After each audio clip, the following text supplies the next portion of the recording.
हाँ जी, क्या हाल चाल है बच्चों। उम्मीद करता हूँ सब बढ़िया होगा। और तैयारी तो हमें पता ही है कैसी चल रही है, ठीक है ना। तो कोई दिक्कत की बात नहीं है। तो आइए जरा हम देख के चलते हैं आपके ही सिलेबस का एक सब्जेक्ट जिसका नाम है कॉर्पोरेट अकाउंटिंग। और नाम तो जरूर आपने सुन ही लिया। आइए जरा इसका काम देख लेते हैं थोड़ा सा, क्या काम है इसका, है ना। तो सबसे पहले तो काहे क्या रीजन है हमारे सिलेबस में से डाला गया। आप क्या कर रहे हो अभी? बीकॉम, है ना। कौन सी कॉम? बीकॉम, ठीक है। तो मतलब ये कौन सी कॉम है? सीधी सी बात है, ये बैचलर वाली कॉम है ना। इसके तो नाम में बैचलर जुड़ा हुआ है। तो देखो, जब आप आ ही गए इसके अंदर, है ना, आप बैचलर हो किसके? कॉमर्स के। तो देखो बच्चे, कॉमर्स के अंदर आपको किसकी बात करनी होती है? बिजनेसेस की। और बिजनेसेस के अंदर जैसे ही हम थोड़ा सा हमारा बिजनेस का लेवल एक्सटेंड होता है, इंक्रीज होता है, तो कॉर्पोरेट जो है वो हमारे माइंड में आता है। कॉर्पोरेट बोले तो साधारण शब्दों में कंपनी। तो हमने क्या करके चलना है, यहाँ पे कंपनी के पॉइंट ऑफ व्यू से जो अकाउंटिंग होती है उसको करके चलना है ना। मतलब कंपनी जो है अपने यहाँ कैसे चीजों को रिकॉर्ड करती है from the accounting point of view, वो हमने इस सिलेबस के अंदर, इस सब्जेक्ट के अंदर हमने देख के चलना है, ठीक है। तो ये थी हमारी एक जनरल नॉलेज, है ना। तो आज की क्लास के अंदर हम इसमें क्या क्या कवर करने वाले हैं वो देख लीजिए। सबसे पहली बात, we will discuss meaning and definition of company. कि कंपनी का मीनिंग क्या है। कुछ बच्चे सोचोगे सर आपने क्या करा, आपने कॉर्पोरेट अकाउंटिंग की बात करी है। मैंने कहा हाँ भाई बिल्कुल। तो अब कंपनी की डेफिनेशन, कंपनी का मीनिंग क्यों?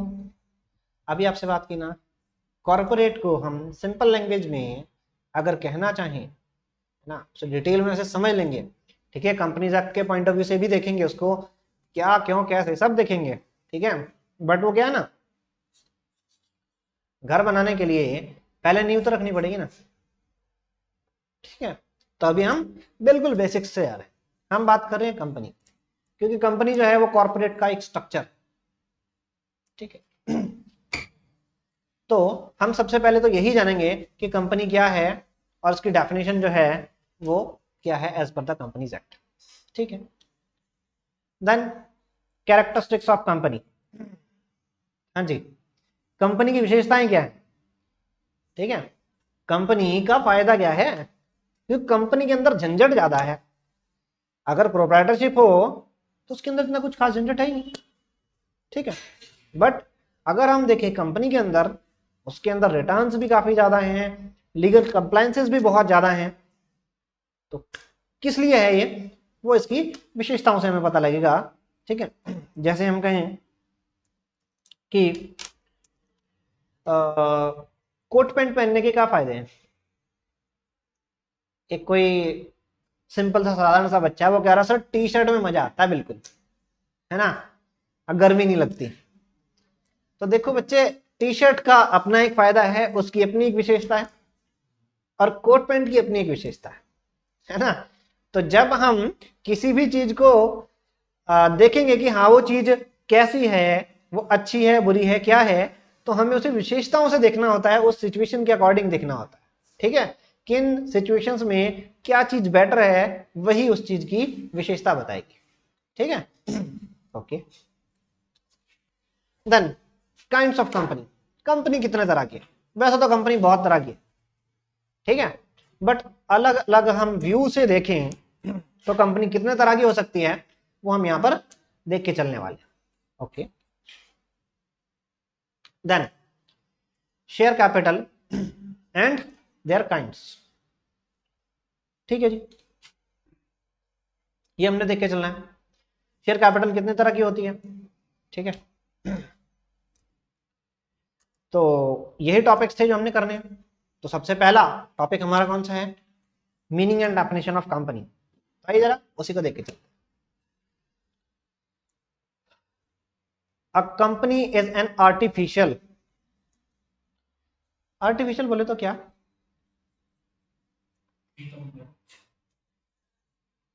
वो क्या कहते हैं उसे? अरे रुको, ठीक है, अब वही बात डिस्क्लेमर दे रहा हूं मैं, ठीक है, किसी को भी ऑफिस नहीं होना है। All the things denoted here are just for learning purpose only, ठीक है।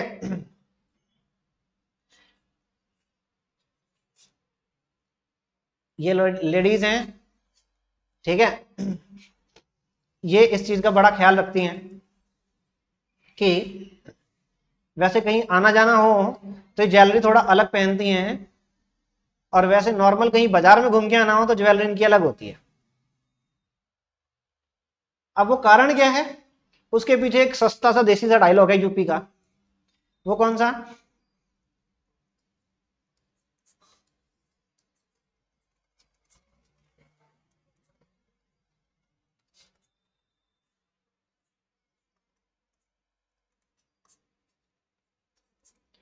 सोने से कम नहीं, खो जाए तो कम नहीं, ऐसा कुछ है ना।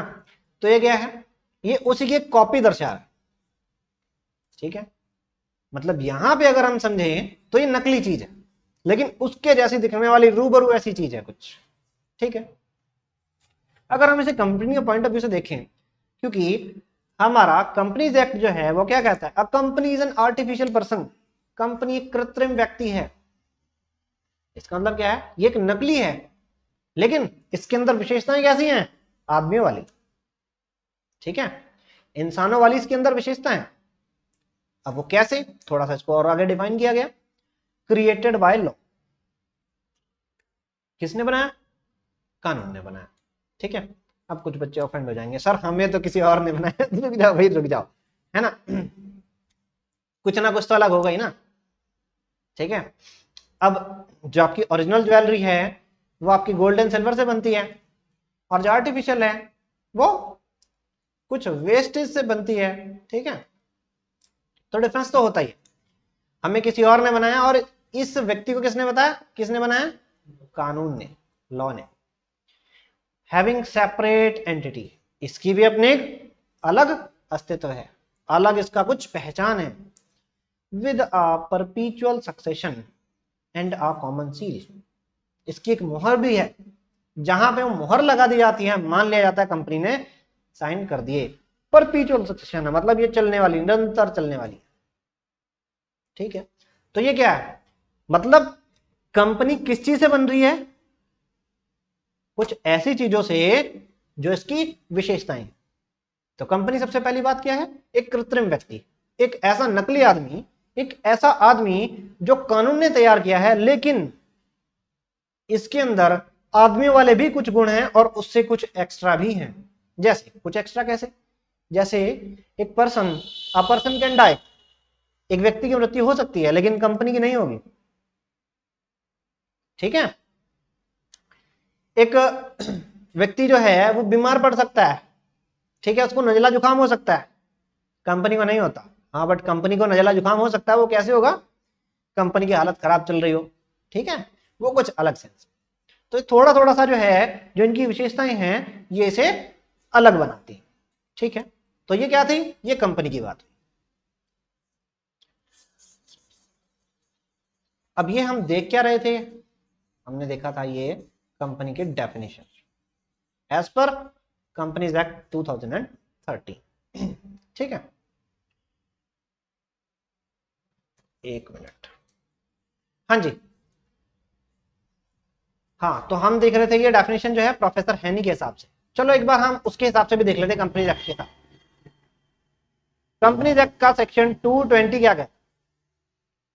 वो कहता है a company is a company, a company is a company registered under this law or any other previous laws। मतलब कंपनीज एक्ट 2013 जो है उसने हमें विशेषता नहीं बताई। उसने क्या बताया कि कंपनी वो है जो इस एक्ट के अंदर रजिस्टर्ड हो गई है, किसी पहले के कंपनीज एक्ट के अंदर रजिस्टर्ड हो गई, वो कंपनी बन जाएगी एज पर कंपनीज एक्ट 2013, ठीक है। और हमने अगर मीनिंग देखना था तो हमने क्या उठाया? हमने प्रोफेसर हेनरी की एक डेफिनेशन उठाई और वहां से हमें पता चला कि कंपनी क्या।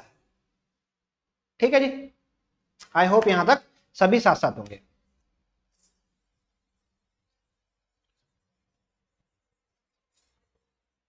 आप कहोगे सर ये तो डेफिनेशन हमारी बुक में दे रखी है। हाँ भाई दे रखी है। ऐसे तो बहुत सारी चीजों के फोटो लगे हुए हैं। तो असली थोड़े ही। तो देखिए company means a company incorporated under this act और under any previous company law. ये आ गई कंपनीज एक्ट की डेफिनेशन। ठीक है जी, तो ये था हमारा क्या, section 220 of companies act 2013। I hope ये आपको क्लियर। ओके जी, आगे थोड़ी सी और इसकी डिस्कशन देख लेते हैं। A company is an artificial legal person. Artificial है लेकिन लीगल। आर्टिफिशियल है लेकिन लीगल है क्योंकि कानूनी तौर पे ही इसे बनाया गया है। ठीक है, इनविजिबल दिखता नहीं है, इनटेंजिबल छू नहीं सकते आप। ठीक है ना, किसी आप अपने दोस्त के, है ना किसी भाई के आप क्या कर सकते हो, जाके पेट थपथपा सकते हो, ऐसा नहीं है कंपनी के साथ। ठीक है, तो कंपनी क्या है, करंट मारती है। ठीक है, ऐसा नहीं है, जस्ट मजाक कर रहा हूं। ठीक है, क्रिएटेड बाय लॉ, किसने बनाया, लॉ ने बनाया। एंडोड विद परपीचुअल सक्सेशन, इसका क्या है, परपीचुअल सक्सेशन है, ये कंटिन्यूटी में रहेगी even if the member of the company dies, company will continue. ठीक है, और क्या है इसके पास, कॉमन सील है, मोहर है इसकी। हैविंग अ डिस्ट्रिक्ट एंटिटी, इसकी अपनी एक अलग पहचान है, किसे, separate from the member composing it, जिन्होंने इसे बनाया है, जो इसके मेंबर हैं उनसे ये अलग पहचान रखती है। जैसे प्रोप्राइटरशिप है, प्रोप्राइटरशिप है तो उसमें क्या आपके बिजनेस को एक अलग स्टेटस मिल जाता है क्या, नहीं, वहां पे प्रोप्राइटर जो है उसी के साथ में जो आपका बिजनेस का जो स्टेटस है वो जुड़ा हुआ रहता है। ठीक है जी, कंपनी के साथ में कोई डील हो रही है तो माना जाएगा कंपनी के साथ में हो रही है, बट प्रोपराइटर के साथ कोई डील हो रही है तो मतलब उस आदमी के साथ हो रही है। ठीक है, समझ रहे हो, फर्क समझो यार। Usually with limited liability, company बनाने का सबसे मेन मोटो ही क्या था, लिमिटेड लायबिलिटी। क्योंकि आपको पता है प्रोपराइटरशिप में और पार्टनरशिप में एक चीज की कमी थी, वो क्या, वो कमी थी कि ये बिजनेस तो जितना मर्जी बड़ा आप कर लो उसमें कोई दिक्कत नहीं थी, बट अगर कहीं पे आपने सही से काम किया और उसके बाद भी आपका बिजनेस नहीं चला तो आपकी जो लायबिलिटी है वो अनलिमिटेड है, इवन आपको रोड पे आना पड़ सकता है ना। मतलब एक पुराना सा डायलॉग है, ठीक है ना, फिर वही डिस्क्लेमर दे रहा हूं, यहां पर जो भी चीजें, अब आगे से डिस्क्लेमर नहीं दूंगा, जो भी जहां पर चीजें समझाई जा रही हैं आपको सिर्फ और सिर्फ लर्निंग पर्पज के लिए है। ठीक है, इनको कहीं किसी और चीज के साथ ना जोड़े। जो भी चीजें यहां पर डिस्कस की जा रही हैं वो सिर्फ और सिर्फ इस पर्पज से यूज की जा रही हैं ताकि ये आपको अच्छे से याद रहे। ठीक है, हाँ जी, तो प्रोप्राइटरशिप और पार्टनरशिप जो है उनका एक सिंपल सा डायलॉग है, कौन सा, हम तो डूबेंगे सनम तुझे भी ले डूबेंगे। अब होता क्या है, जब ये बिजनेस डूबते हैं ना तो सिर्फ जो आपने इन बिजनेस के अंदर कैपिटल लगाई होती है वो नहीं डूबती, उसके अलावा जितना भी आपकी एक्स्ट्रा लायबिलिटी और बन रही है उसके लिए आप पर्सनली लायबल होते हैं। ठीक है, जैसे कि आपके जो एसेट्स हैं वो 10 करोड़ के हैं और आपकी जो लायबिलिटी है वो हो चुकी है 20 करोड़ की। तो ये जो 10 करोड़ है ये आपको अपने घर से ही भरना पड़ेगा, आपने बिजनेस के अंदर जो भी लगाया था वो तो डूब ही गया, वो तो डूब ही गया, आपको 10 करोड़ और अलग से लाने पड़ेंगे। ठीक है जी, बट क्या कंपनी के साथ ऐसा है, अब कहोगे सर ऐसे तो फिर कोई भी फ्रॉड कर सकता है। नहीं भाई, ऐसा नहीं होता। ऐसे तो अगर ये वाला जो डर रहे ना, तो फिर कोई भी जो है बिजनेस करने से कतराएगा। ठीक है। तो लेकिन हाँ, एक बात और भी है, अगर ऐसे ही खुला छोड़ दिया तो फिर ये पता नहीं क्या क्या कांड होंगे, है ना। हर कोई ऐसे ही फ्रॉड करेगा और निकल लेगा कि जी कंपनी की तो लिमिटेड लायबिलिटी है। इसी के लिए एक कंसेप्ट है जो आपने बिल्कुल पढ़ा है और आगे भी पढ़ेंगे, क्या? कॉर्पोरेट विल, है ना। जहां पे ये लगता है कि व्यक्ति ने जो भी वहां पर काम कर रहा है उसने फ्रॉड किया है, या उसका इंटेंशन जो है ऐसा किया था, उसने जानबूझ के ऐसा कुछ किया है, तो पर्सनली लायबल होता है वहां पर। ठीक है जी। और वहां से वो पर्दा उठा दिया जाता है कि अब आप में और कंपनी के स्टेटस में कोई फर्क नहीं रह गया। ठीक है। अब अगर कंपनी का नाम है मतलब आपने किया। ठीक है जी। तो इसलिए फ्रॉड की संभावना वहां पे एलिमिनेट कर दी जाती है। और एक चीज की श्योरिटी जरूर मिल जाती है कि हाँ, अगर कोई अच्छे से बिजनेस कर रहा है जिसकी इंटेंशन सही है, तो उसके लिए रिस्क जरूर कम हो जाता है कंपनी के स्ट्रक्चर के अंदर। ठीक है। आई होप यहां तक आपको कुछ ना कुछ जानकारी समझ में आई होगी, और समझ में आई है तो आगे चलिए, आगे देख लेते। कैरेक्टरिस्टिक्स ऑफ कंपनी, कंपनी की विशेषताएं वैसे तो हमने थोड़ी बहुत देख ली, है ना। अगर उन्हें सीरियली थोड़ा सा देखना पड़े तो देख लेते हैं जरा। An artificial person, an artificial person created by law, किसने बनाया? लॉ ने बनाया। ठीक है जी, कोई दिक्कत नहीं है। परपीचुअल एग्जिस्टेंस, कंपनी चलती रहेगी चलती रहेगी। बहुत सारी कंपनीज ऐसी हैं जो 200 300 साल से चल रही हैं। ठीक है। और 150 वाली तो बहुत मिलेंगी। ठीक है। सेपरेट इंडिपेंडेंट एंटिटी, इसकी अपनी एक पहचान जो है वो अलग फ्रॉम इट्स मेंबर। बिल्कुल। देन लिमिटेड लायबिलिटी, ये सबसे बड़ा कंसेप्ट है और सबसे बड़ी जरूरत थी कंपनी का कंसेप्ट लाने के लिए। ठीक है जी। ओके। देन कॉमन सील है इसके पास। ओके। मतलब इनकी अपनी एक मोहर है। ठीक है जी। और company is not a citizen, company artificial person जरूर है लेकिन वो नागरिक नहीं है। नागरिक कौन बन सकता है? एक नेचुरल पर्सन। लेकिन कंपनी क्या है? एक आर्टिफिशियल पर्सन। ठीक है जी। तो ये इसकी कंपनी की कुछ कैरेक्टरिस्टिक्स हो गई। ठीक है जी। और भी कुछ कैरेक्टरिस्टिक्स हैं जो हम बिल्कुल जानते हैं। ओके, मैं आपसे पहले भी डिस्कस कर चुका हूं। आइए जरा आगे बढ़ते हैं। अब देखिए, हमें डिस्कस करना है काइंड्स ऑफ कंपनी। कंपनी होती कितने तरह की है? हमने सबसे पहले क्या डिस्कस कर लिया? हमने देखा कि कंपनी है क्या। ठीक है। हमने कंपनी का मीनिंग समझ लिया, हमने कंपनी की डेफिनेशन देख ली। ओके। देन अब जो है हमें यह देखना है कि कंपनी कितने तरह की होती है। ठीक है जी। कंपनी के कैरेक्टरिस्टिक्स भी हम डिस्कस कर चुके हैं। ओके। तो आइए जरा बात करते हैं काइंड्स ऑफ कंपनी। अब देखिए, कंपनी जो है वो अलग अलग व्यू के हिसाब से अलग अलग हो सकती है। जैसे समझते हैं, ये एक लड़का है हमारे पास। ठीक है। अब चलो इसका नाम रख लेते हैं, हम कुछ भी रख लेते हैं, सोनू। ठीक है। इसका नाम है सोनू। इसका नाम है, पूरा नाम ले लेता हूं, सोनू कुमार, सन ऑफ रवि कुमार। ठीक है।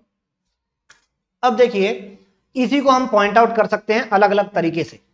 जैसे अगर हम बात करें तो इसको हम किस तरह से डिनोट कर सकते हैं कि रवि का लड़का कौन सा है भाई? सिंपल भाषा में तो यही है। इसी की बात हो रही है। हमने एक क्राइटेरिया लिया, क्या क्राइटेरिया लिया कि कौन रवि का लड़का है और कौन नहीं है, सिंपल। एक और क्राइटेरिया ले लिया हमने, वो क्या, अब ये क्लास 10th का स्टूडेंट है, हमने क्राइटेरिया पकड़ा, हमने कहा कौन कौन क्लास 10th में है और कौन कौन नहीं है, तो उसके अंदर भी फॉलो हो रहा है। हमने एक और क्राइटेरिया लिया कि कौन सोनू है और कौन नहीं है, क्योंकि वहां पर बहुत सारे सोनू थे, तो उनके अंदर भी ये फॉलो हो गया। फिर हमने एक और कैटेगरी उठाई कि कौन लड़का है और कौन लड़की है, तो लड़के वाली कैटेगरी में फिर ये फॉलो हो गया। इसका मतलब ये नहीं कि अगर हमने 4 तरीके से इसको देख लिया तो ये 4 आदमी हो गए, आदमी वही है। अलग अलग कैटेगरी के अंदर जब हम इसे अलग अलग तरीके से देखेंगे तो उनके अंदर ये फॉल हो सकता है, ठीक है। तो सिर्फ देखने का तरीका होगा वहां पे कि हम किस चीज को दिमाग में रखते हुए वहां पर इसे देख रहे हैं। ओके, तो ये सबसे पहले हमें अपने दिमाग में रखना पड़ेगा। तो जब हम अपने दिमाग में नजरिए में क्या रखेंगे, on the basis of liability of its member, मतलब जब हम ये दिमाग में रखेंगे हम किस चीज के बेसिस पे डिफरेंशिएशन कर रहे हैं कि मेंबर्स की लायबिलिटी क्या होगी, उसके बेसिस पे हम जब देखेंगे तो 3 तरह की कंपनी होगी। कौन कौन सी, कंपनी लिमिटेड बाय शेयर, जिसकी लायबिलिटी जो है वो क्या होगा, शेयर्स तक लिमिटेड होगी, जितना आपने अमाउंट लगा रखा है शेयर्स के अंदर वहां तक लिमिटेड होगी। दूसरा कंपनी लिमिटेड बाय गारंटी, इनमें गारंटीज आती है, ठीक है, जैसे नॉन प्रॉफिट ऑर्गेनाइजेशंस होती है नॉर्मली, ठीक है, इनके अंदर आप गारंटी देते हो और किसी भी प्रकार की दिक्कत की स्थिति में यहां पर जो गारंटीड अमाउंट है वो दिया जाता है, ठीक है, उसकी लायबिलिटी वहां तक लिमिटेड होती है। और तीसरा है अनलिमिटेड कंपनीज। बट मजे की बात क्या है कि कंपनी जब कोई बनाता है ना तो ये वाली कंपनी तो बनाना नहीं सोचे, ठीक है ना, क्यों, क्योंकि फिर तो उसे कंपनी बनाने की जरूरत ही नहीं है, ठीक है। लेकिन हाँ, एक ऐसा कंसेप्ट जरूर है कि आप अगर चाहें तो बना सकते हैं, मतलब ये वही वाली बात होगी, आ बैल मुझे मार, है ना। आप कंपनी भी बना रहे हो और फिर भी कौन सी, अनलिमिटेड लायबिलिटी वाली कंपनी, तो ठीक है, भगवान आपका भला करे, कोई दिक्कत नहीं, है ना। तो ये किसके बेसिस पे था, जब हम चेक करते हैं on the basis of liability of members, तब 3 तरह की कंपनी हो सकती है। कंपनी लिमिटेड बाय शेयर, जहां पे हमने जितना पैसा शेयर्स के अंदर लगा रखा है वहां तक हमारी जो लायबिलिटी लिमिटेड है, ठीक है। और दूसरा कंपनी लिमिटेड बाय गारंटी, जहां पे हमने जितने की गारंटी दी है वहां तक हमारी लायबिलिटी लिमिटेड है। और तीसरा अनलिमिटेड कंपनी, जहां पे हमारी लायबिलिटी कोई लिमिट नहीं, ठीक है जी। इधर अगला देखते हैं, on the basis of members, कहां पे मेंबर लिमिटेड होते हैं और कहां पे मेंबर बहुत सारे, उनके बेसिस पे अगर देखा जाए तो कंपनी 2 तरह की, कहां पे कोई भी मेंबर बन सकता है और कहां पे कुछ गिने चुने ही लोग मेंबर बन सकते हैं, मतलब मेंबर्स के बेसिस पे, है ना। तो जब ऐसा हमने क्राइटेरिया लगाया, जब हमने ऐसी छलनी लगाई तो छलनी में से 2 ही छेद हैं, ठीक है, एक छन के क्या जा रहा है, पब्लिक कंपनी और एक प्राइवेट कंपनी। अब वो कैसे, जब हम देखेंगे कि जहां पर कोई भी मेंबर बन सकता है तो उसको हम क्या बोलेंगे, पब्लिक कंपनी। जहां पे नंबर ऑफ मेंबर जो है बहुत सारे हो सकते हैं, अनलिमिटेड, कोई लिमिट ही नहीं है, हजारों लाखों करोड़ों कितने भी हो सकते हैं, तो वो कौन सी कंपनी होगी, पब्लिक कंपनी, ठीक है। जहां पे कंपनी के शेयर्स का जो लेन देन है वो कोई भी कर सकता है, तो कौन सी कंपनी होगी, पब्लिक कंपनी, ठीक है। और जहां पे कंपनी के शेयर्स को इजीली सेल परचेज नहीं किया जा सकता, जहां पे कंपनी के मेंबर्स की जो नंबर है वो भी लिमिट होती है, उसे क्या बोलते हैं, प्राइवेट कंपनी, ठीक है जी। तो ये सिंपल सिंपल सी बात थी, ये 2 तरह की company on the basis of members हो गए आपके, कौन कौन सी, public company and private. I hope यहां तक इसमें आपको कुछ क्लैरिटी मिली होगी, ठीक है। और अगला एक व्यू से देखते हैं, on the basis of size, size के बेसिस पे देखते हैं। साइज के बेसिस पे कंपनी 2 तरह की, कौन कौन सी, small company and large company, ठीक है। अब यहां पे बच्चा पढ़ तो लेता है, वो क्या, देखो यहां पे जब आपकी पेड अप कैपिटल जो है वो एक लिमिटेड अमाउंट तक होती है, मैं जस्ट आज जो है यहां पर सिर्फ एक बेस बना रहा हूं, ठीक है। बहुत ज्यादा टेक्निकलिटीज के अंदर मैं नहीं जाऊंगा, ठीक है, टेक्निकलिटीज में अंदर घुसने के लिए आराम आराम से जाएंगे, कोई दिक्कत, ठीक है, आपको आराम से पता चलेगा। लेकिन यहां पे मुझे बेस जो है बनाना बहुत जरूरी है। जब आपकी जो कंपनी की जो पेड अप कैपिटल है वो एक स्पेसिफाइड लिमिट तक हो, जो हम देख के चलेंगे, ठीक है, तो क्या होगा, तो वो जो कंपनी है उसे हम क्या बोलेंगे, स्मॉल कंपनी, वो उस लिमिट के अंदर है, समझो जरा, ठीक है। और जब वो कंपनी जो है वो लिमिट से ज्यादा हो गई, उस लिमिट को क्रॉस कर गई, तो उसे ही हम क्या बोल देंगे, लार्ज कंपनी, ठीक है जी, कोई दिक्कत नहीं। अच्छा एक चीज छोटी सी और, हाँ, एक नया कंसेप्ट जो है इंट्रोड्यूस किया गया था, किसके द्वारा, कंपनीज एक्ट 2013 के द्वारा, जिसको हम क्या बोलते हैं बड़े प्यार से ओपीसी, 1% कंपनी, जहां पे सिर्फ एक ही मेंबर है ना, ऑब्वियस सी बात है उसका नॉमिनी होना जरूरी है, ठीक है। और यही जो व्यक्ति है सिंगल मेंबर हो सकता है कंपनी का, कोई दिक्कत नहीं है। हमने देखा प्राइवेट कंपनी के अंदर, हमने पीछे प्राइवेट कंपनी देखा ना, प्राइवेट कंपनी के अंदर मिनिमम 2 बंदे चाहिए, 2 members are required for starting a private company, ठीक है जी। कहां तक जा सकते हैं, 200 तक। पब्लिक कंपनी 7 मेंबर्स के अंदर मिनिमम होंगे और मैक्सिमम अनलिमिटेड, जितना मर्जी, जितनी तुम्हारे में हिम्मत है कर लो, मतलब क्या, जितना और ज्यादा लोगों को अपने साथ जोड़ सकते हो जोड़ लो, ठीक है, तो कोई दिक्कत नहीं है। अब आ गई, अब हम देख के चलते हैं मीनिंग ऑफ शेयर कैपिटल। ये एक बहुत ही अच्छा कंसेप्ट है, ऑल्दो बहुत सारे बच्चों ने जो कि 12th कॉमर्स से करके आए हैं उनको पता होता है, लेकिन फिर भी एक ब्रीफ व्यू आपको देके चलते हैं। So share capital means part और portion of total capital of company. जैसे आपने देखा ना बिजनेसेस के अंदर क्या लगती है, कैपिटल लगती है, तो उस कैपिटल का एक पार्ट होता है शेयर, ठीक है जी, शेयर बोले तो शेयर, हाँ जी, शेयर मींस पार्ट और portion of total capital, share means part और portion of total capital of company which is divided into units called shares, जो छोटी छोटी यूनिट्स के अंदर डिवाइडेड है। जैसे टोटल कैपिटल है मान के चलिए इसकी 15 लाख रुपए की, ठीक है, इसको हमने हिस्सों में डिवाइड कर लिया, कैसे हिस्सों में, चलो थोड़ा सा और यहां पे डिटेल में ले जाता हूं, ठीक है ना, 1 मिनट के लिए इसको कंसेप्ट को रोकता हूं। यहां पे वही हमारा एक पुराना जो हम 12th क्लास में एग्जांपल लेते हैं,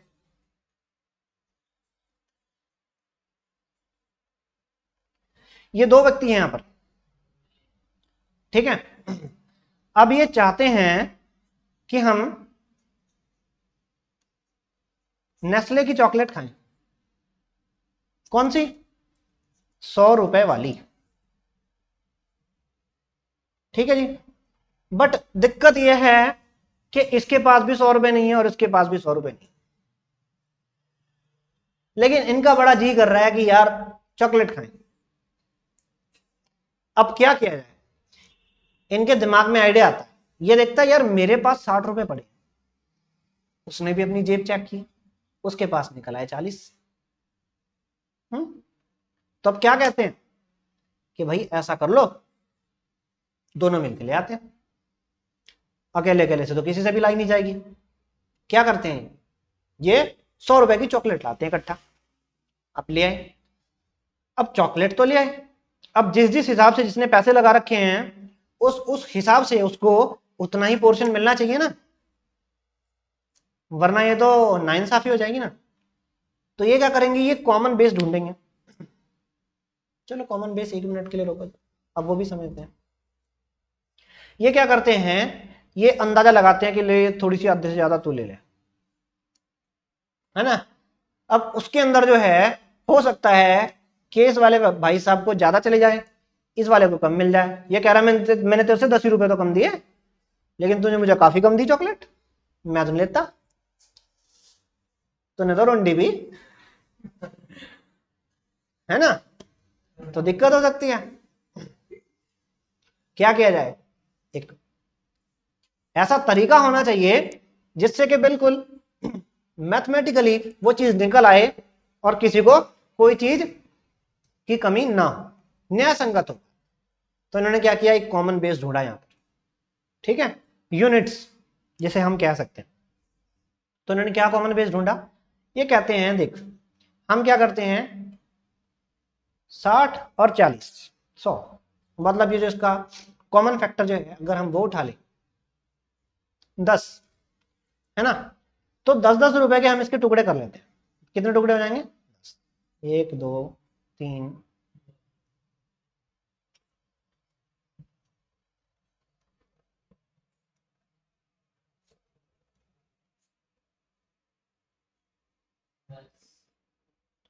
ठीक है जी। अब आप कहोगे सर ये तो छोटे बड़े हो रहे, नहीं भाई मान के चलो बराबर हुए बिल्कुल, ठीक है, मैं यहाँ पे स्केल लेके नहीं बैठा। तो अब होके क्या चल रहा है, अब ये कॉमन यूनिट्स में हमने डिवाइड कर लिया। अब इसके हिसाब से इस भाई साहब ने 60 रुपए दिए थे, तो इसको कितनी यूनिट्स मिल गई, 6। इस भाई साहब ने कितने रुपए दिए थे, 40, और कितने रुपए की यूनिट है, 10 रुपए की, तो इसको कितनी मिल जाएंगी, 4। तो इस हिसाब से इसको 6 और इसको 4, अगर हम इसे ही शेयर्स में समझ लें, कैपिटल का ऐसा ही पार्ट जिसे हमने छोटे छोटे टुकड़ों में डिवाइड कर रखा है, और जितना भी आप अमाउंट लगा रहे हैं उसके हिसाब से आपको उसकी क्या मिल रही है, ओनरशिप मिल रही है, मालिकाना हक मिल रहा है, वो हमारा शेयर बन जाते हैं। ठीक है जी। तो उम्मीद करता हूं आपको ये यहां पे एक छोटा सा डिस्कशन जो है समझ में आया हो। तो ये क्या था, ये shares, okay.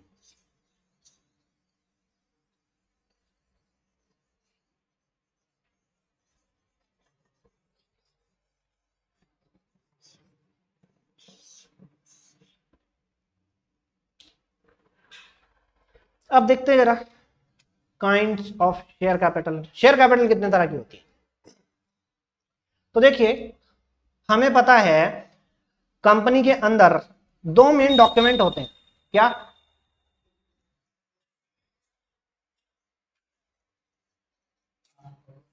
Articles of association, memorandum of association, पार्षद सीमा नियम, पार्षद अंतर नियम, ऐसा कुछ 2 डॉक्यूमेंट आपने बिल्कुल सुने, ठीक है।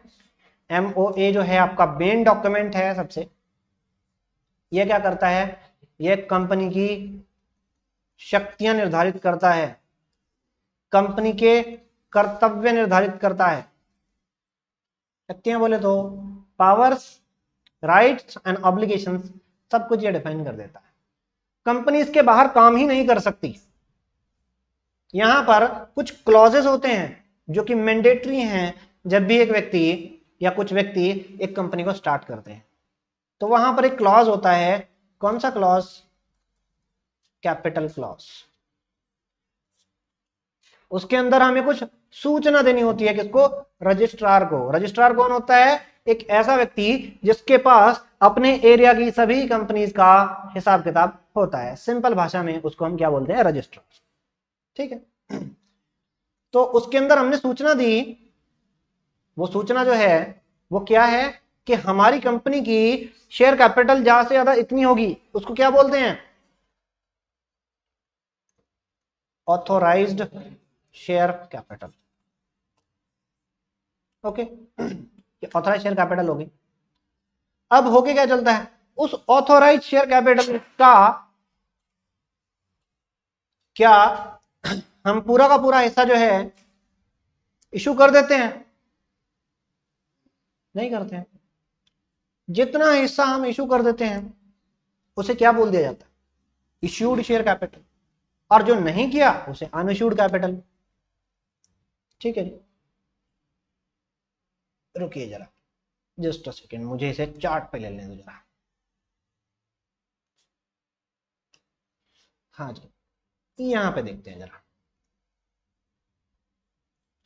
हाँ जी, तो सबसे पहले जो है क्या गई आपकी ऑथोराइज शेयर कैपिटल। उस ऑथोराइज्ड में से कुछ हमने क्या कर दी, इशू कर दी, उसको क्या बोलेंगे, इश्यूड शेयर कैपिटल। और जो नहीं हुई उसको अनइश्यूड कैपिटल। समझते हैं, फॉर एग्जांपल आपकी कंपनी की जो ऑथराइज शेयर कैपिटल है वो कितनी है, 1,00,000 शेयर्स। कि आपकी कंपनी ज्यादा से ज्यादा 1,00,000 शेयर्स इशू कर सकती है, ठीक है। अब यहां पे इशू कितने किए गए, सपोज करिए 80,000 शेयर्स। अनइशू कितने हैं अभी, 20,000। क्या कंपनी ने इशू कर सकती है, यस बिल्कुल। और रखे किस लिए, ये लिमिट है किस लिए, देखने के लिए नहीं है, इशू करने के लिए है, ठीक है। अब इशू का जितना भी आपने जनता को ऑफर दिया कि भाई आप अब हमारी कंपनी के शेयर्स खरीद सकते हैं, तो जितना भी आपने जनता को ऑफर दिया उसका कुछ पार्ट जनता के द्वारा क्या कर लिया जाता है, सब्सक्राइब कर लिया जाता है, जिसको हम क्या बोलते हैं, सब्सक्राइब्ड कैपिटल, ठीक है जी। और जो नहीं हुआ उसको क्या बोलते हैं, अनसब्सक्राइब्ड कैपिटल। अब सपोज करिए इस 80,000 में से आपको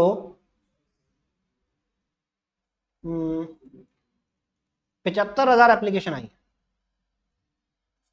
75,000 जनता ने जो है सब्सक्राइब कर लिया है, ठीक है। और यहां पे 5,000 जो है अनसब्सक्राइब, ठीक है। ये तो फिर कैंसिल ही हो जाएंगे,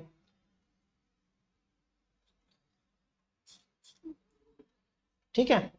और अगर ये कंपनी लिस्टेड है, अगर ये कंपनी लिस्टेड है और इसके पास 75,000 की एप्लीकेशन आई है, तो इनका सबका ही पैसा वापसी करना पड़ेगा। लेकिन मैं अभी इतनी डिटेल में जा ही नहीं रहा, ठीक है, टेंशन मत लो बिल्कुल भी।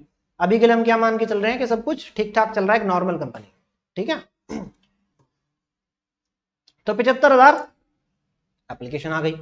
अब उस 75 में से आपने क्या किया, कुछ शेयर से अभी तक क्या कर लिया, आपने पैसे मंगा लिया,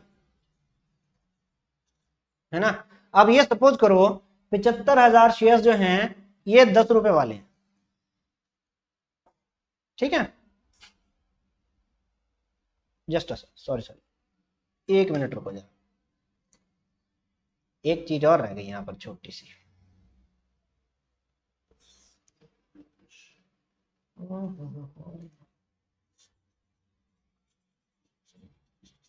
अभी आपने क्या किया इनसे,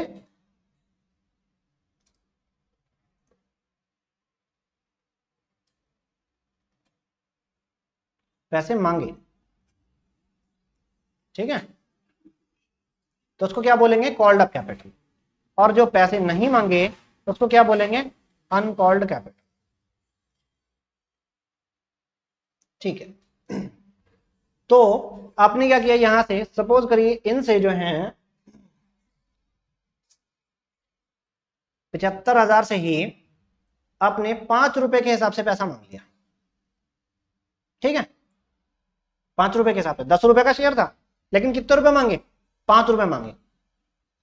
5 रुपए अभी बाकी है, 75,000 शेयर @5 अभी अनकॉल्ड हैं, ठीक है। हो सकता है ये अनकॉल्ड कैपिटल, इसे हम क्या बना दें, इसे बना दें हम रिजर्व कैपिटल। ऐसे कैपिटल कि कह रहे हैं हम अभी पैसा नहीं लेंगे आपसे, हम कब लेंगे, जब कंपनी बंद होगी या जब कंपनी को बहुत ज्यादा दिक्कत में होगी कंपनी, तब हम आपसे पैसा लेंगे। उसको क्या बोल सकते हैं हम, रिजर्व कैपिटल, ठीक है। तो अभी के लिए 75,000 से ही हमने क्या कर लिया, 5 रुपए के हिसाब से पैसे मंगा लिए। क्या लगता है आपको, सारे के सारे पैसे दे देंगे, नहीं देंगे। तो जिन्होंने पैसे दे दिए उसे हम बोलेंगे पेड अप कैपिटल, और जिन्होंने नहीं दिया उसे क्या बोलेंगे, अनपेड कैपिटल। अब सपोज करिए 70,000 ने तो पूरे पैसे दे दिए 5 रुपए, ठीक है, और 5,000 ने सिर्फ 2 रुपए दिए हैं, तो आपकी पेड अप कैपिटल कितनी आ जाएगी? इतनी आ जाएगी, ठीक है। आप जोड़ ले यार, कैलकुलेटर लेके बैठे। और बचा हुआ जो है इधर कितना, 5,000 शेयर्स इंटू 3 रुपए,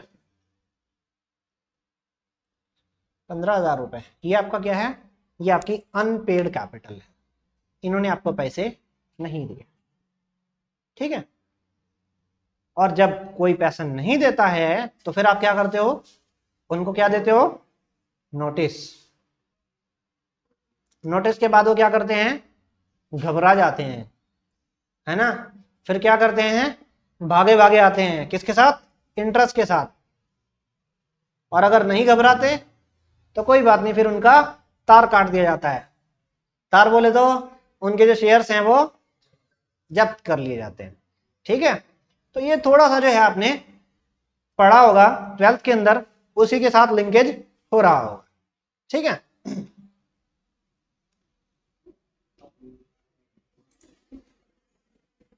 हाँ जी,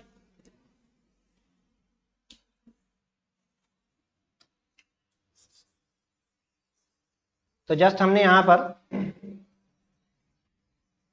सिर्फ एक रीडिंग देनी है अब, ठीक है, और कुछ भी नहीं। तो हमने इसको समझ लिया है। तो सबसे पहला ऑथराइज्ड शेयर कैपिटल हमने देख लिया, जो कि कैपिटल क्लॉज के अंदर डिफाइंड होती है, मेमोरेंडम ऑफ एसोसिएशन के अंदर, ठीक है। उसका कुछ पार्ट जनता को इश्यू कर दिया जाता है, दैट बिकम्स इश्यूड कैपिटल, ठीक है। देन कुछ पार्ट उसका किसके द्वारा? जनता के द्वारा सब्सक्राइब कर लिया जाता है, उसे सब्सक्राइब कैपिटल बोल देते हैं। और सब्सक्राइब का कुछ पार्ट जनता से मंगा लिया जाता है, जिसको हम कॉल्ड अप कैपिटल बोलते हैं। कॉल्ड अप कैपिटल का हाँ कुछ पार्ट जो है जनता से नहीं मांगा, उसे क्या बोलते हैं? अनपेड। और जो मांगा था उसका कुछ पार्ट जनता ने दे दिया, उसको क्या बोलते हैं? Paid up capital. और ऐसा पार्ट अनपेड कैपिटल एक ऐसा पार्ट जो हमने रिजर्व कर लिया कि हम कंपनी की लाइफ के दौरान मांगेंगे ही नहीं, उसको क्या बोलते हैं? रिजर्व कैपिटल, ठीक है। वो क्या बोलते हैं उसे? जब कंपनी की कयामत आएगी तब ये पैसा मंगाया जाएगा, ठीक है। तो आज के लिए इतना ही था, ठीक है। तो अगली क्लास तक आपसे विदा लेते हैं, तब तक खुश रहिए, पढ़ते रहिए।